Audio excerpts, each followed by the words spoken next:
దేవతల ప్రార్థన విని అగస్త్యుడు, మీరు ఇక్కడికి ఎలా వచ్చారు? నా వల్ల మీకేం వరం కావాలి అని అడిగాడు. అంతటి దేవతలు, మహాత్మా, మీరు మహాసాగరాన్ని పారం చేయాలని మా కోరిక.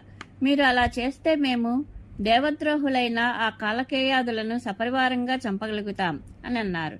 అగస్త్యుడు వారి కోరిక తీరుస్తానని, జగత్తునకు కలిగిన బాధను దూరం చేస్తానని అభయమిచ్చాడు.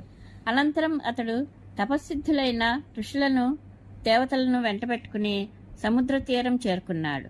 చుట్టూ ఉన్న వారందరినీ చూచి, లోకహితం కోసం నేను సముద్రపానం చేస్తున్నానని ప్రకటించి మాటల్లోనే సముద్రాన్ని జలరహితం చేసేశాడు.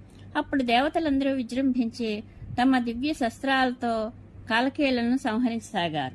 ఇలా గర్జిస్తూ దాడి చేస్తున్న దేవతల దెబ్బలకు వారు వ్యాకులపాటు చెంది తాళలేకపోయారు.